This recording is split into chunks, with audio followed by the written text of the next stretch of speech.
कृष्णाय वासुदेवाय हरे परमात्मने प्रणतः क्लेशनाशाय गोविंदाय नमो नमः। जय श्री कृष्ण। त्रिभिर्गुणमयैर्भावैरेभिः सर्वमिदं जगत् मोहितं नाभिजानाति मामेध्यः परमव्ययम्।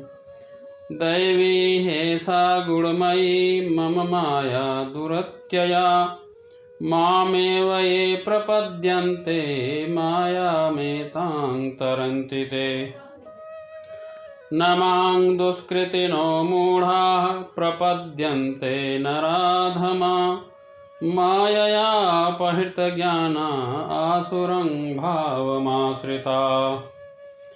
अर्थात तीन गुण सतोगुण, रजोगुण और तमोगुण के द्वारा मोहग्रस्त यह सारा संसार मुझ गुणातीत तथा अविनाशी को नहीं जानता। प्रकृति के तीन गुणों वाली इस मेरी दैवी शक्ति को पार कर पाना कठिन है, किंतु जो मेरे शरणागत हो जाते हैं वे सरलता से इसे पार कर जाते हैं। जो बिल्कुल मूर्ख हैं, जो अधम मनुष्य हैं, जिनका ज्ञान माया द्वारा हर लिया गया है, तथा जो आसुरों की नास्तिक प्रकृति को धारण करने वाले हैं, ऐसे दुष्ट मेरी शरण ग्रहण नहीं करते। ये सारा जगत प्रकृति के तीन गुणों से मोहित है। वे नहीं जान सकते कि परमात्मा इस प्रकृति से परे हैं। समस्त जीव को प्रकृति के वशीभूत होकर एक विशेष प्रकार का शरीर मिलता है और वैसे ही उसे मानसिक तथा शारीरिक कार्य करना होता है। अब चार प्रकार की श्रेणी हैं। इसमें जो सतोगुणी हैं वे ब्राह्मण, जो रजोगुणी हैं वे क्षत्रिय, और जो रजोगुणी और तमोगुणी दोनों हैं वे वैश्य कहलाते हैं। जो नितांत तमोगुणी हैं वे शूद्र कहलाते हैं। जो इनसे भी नीचे हैं वे पशु हैं। परंतु जो भी हो, यह जीवन नश्वर है और हम नहीं जान पाते कि अगले जीवन में हम क्या होंगे, किंतु माया के बस में रहकर हम अपने आप को देहात्म बुद्धि के द्वारा सभी कार्य करते हैं। हम लोग इन प्रकृति गुणों में बंधकर ईश्वर को भूल जाते हैं। अतः भगवान का कहना है, सारे जीव प्रकृति के इन गुणों द्वारा मोहित होकर यह नहीं समझ पाते कि इस संसार की पृष्ठभूमि में भगवान हैं। जीव अन्य प्रकार के हैं, जैसे मनुष्य, देवता, पशु आदि, और इनमें से हर एक प्रकृति के वश में हैं और ये सभी भगवान को भूले हुए हैं। भगवान की शक्तियाँ अनंत हैं और ये सारी शक्तियाँ दैवीय हैं। वैसे जीव भगवान के अंश हैं, अतः दैवी हैं, किंतु भौतिक शक्ति के संपर्क में रहने से उनकी पराशक्ति ढक जाती है।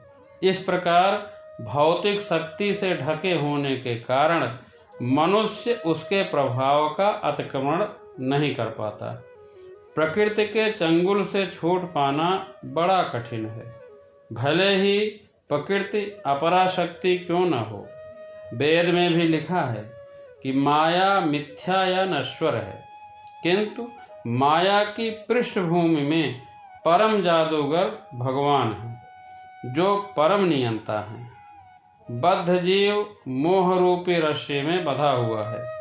जैसे मनुष्य के हाथ पांव बांध दिया जाए तो वह उसे छुड़ा नहीं सकता, तब उसकी सहायता के लिए ऐसा मनुष्य चाहिए जो बंधा हुआ न हो, स्वतंत्र हो, वही छुड़ा सकता है। इसी प्रकार जीव माया मोह रूपी रस्सी से बंधा हुआ है और उसको उस रस्सी से स्वयं परमात्मा या सच्चे गुरु ही छुड़ा सकते हैं।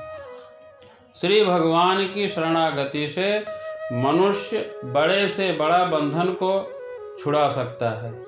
भौतिक शक्ति परमेश्वर के पूर्ण निर्देशन में कार्य करती है, उसका कोई स्वतंत्र प्रभुत्व नहीं है। जिस प्रकार छाया पदार्थ का अनुसरण करती है, उसी प्रकार यह शक्ति भी कार्य करती है।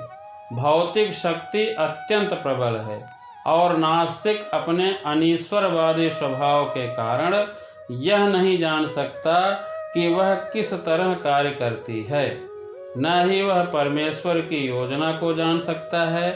मोह तथा रजो एवं तमोगुणों में रहकर उसकी सारी योजनाएं उसी प्रकार ध्वस्त हो जाती हैं जिस प्रकार विद्वान, वैज्ञानिक, दार्शनिक, शासक तथा शिक्षक होते हुए भी हिरण्यकश्यप तथा रावण की सारी योजनाएं ध्वस्त हो गई थी।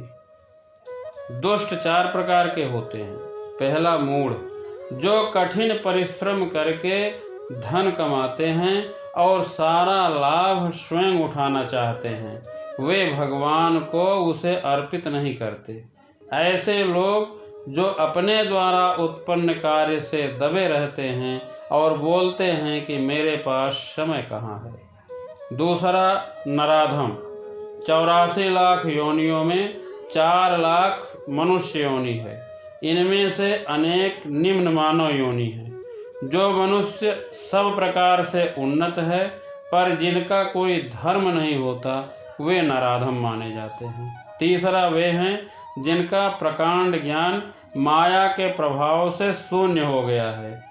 चौथा आसुरी सिद्धांत वालों की श्रेणी है। यह श्रेणी खुले रूप में नास्तिक होती है। ये लोग हमेशा भगवान के बारे में उल्टा सीधा तर्क वितर्क करते रहते हैं। इस प्रकार मूढ़, नराधम, भ्रमित मनोधर्मी तथा नास्तिक, ये 4 प्रकार के लोग कभी भी भगवान के शरण में नहीं जा पाते। जय श्री कृष्ण।